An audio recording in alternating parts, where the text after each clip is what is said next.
He is the leadership and development coach of Talent International. He's been trained by gurus like Deepak Chopra and the Dalai Lama. He's a bit of a guru to the talent team. Coaching and developing people is his great passion. So please welcome David Carman. All lies and jest, still the man hears what he wants to hear and disregards the rest. Thanks, Sonia. Good morning, everyone, and good morning to all the talent staff through our offices watching today. Well, this is really interesting and a little bit unusual for me. Normally, I run development sessions that go for half a day or more. Today, I have 10 minutes. My goal is to share some information that will hopefully support you in your ongoing innovation and transformation.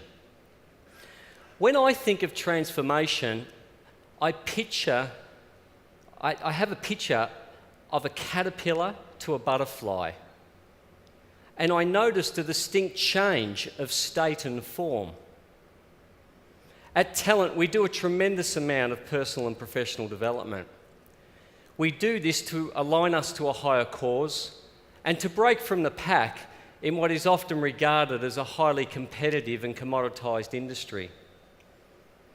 We realised that to be authentic and innovative, what that required was the transformation of the listening of our leaders at Talent. The key theme of my talk today is authentic listening and its connection to innovation. I have 3 major points to share. 1, the fundamentals of listening. 2, how we can improve our listening. And 3, what occurs when we listen effectively. So let's look at this thing called listening. What are we listening to right now? Well, we're listening to at least 2 things. What I am saying and what it is saying about what I am saying. This it being that little voice that we all have. I'll shut up for a moment so you can just listen to it. What's it saying right now? Gee, I wasn't expecting this. Time's Richard Branson coming on board. I wish Sonia would come back to the stage. She's better looking than this guy. So tuning into that little voice gives us access to the unconscious part of our mind.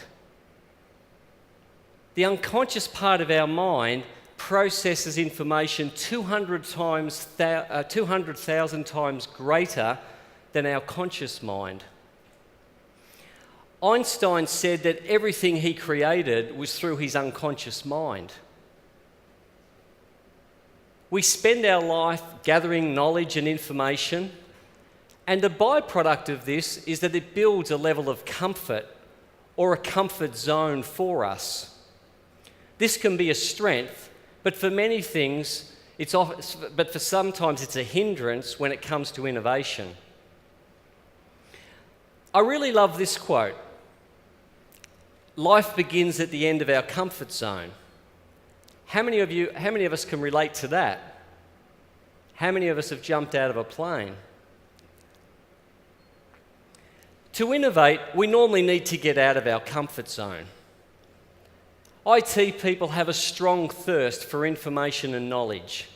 The best of them, and many of you are in the room here today, are not only trying to stay current, but also to look ahead to see what's coming. New information is analysed, processed, and digested in a way which leads to continuous improvement. This new information gathered adds to what we already think.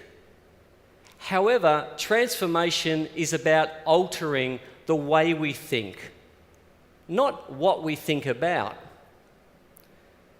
Again, one of the purposes of today is to expand the way we think as distinct to what we think about. There were some key words in the song that was playing when I walked onto the stage today. I wonder if anyone really heard them. Let's just listen again. All lies and jest, still the man hears what he wants to hear and disregards the rest. A man hears what he wants to hear and disregards the rest. So what you heard is a listening pattern. My wife says women have different listening patterns to men. That could be debated, so do men say.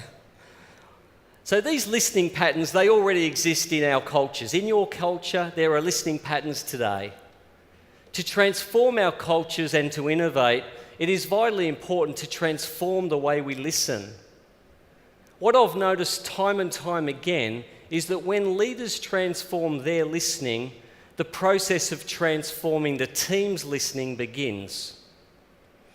So how could we listen more effectively? Well, firstly, we need to recognise there's a need and the importance of effective and authentic listening.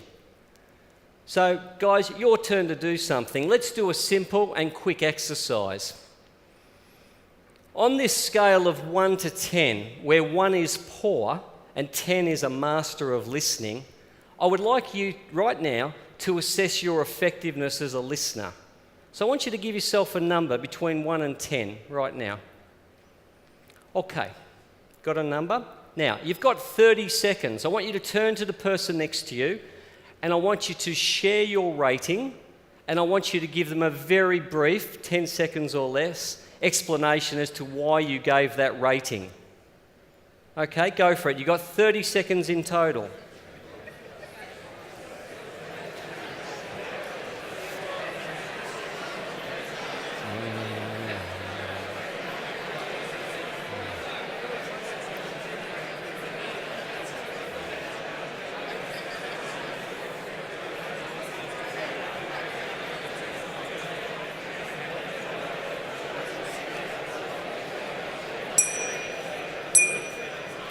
Okay, well done.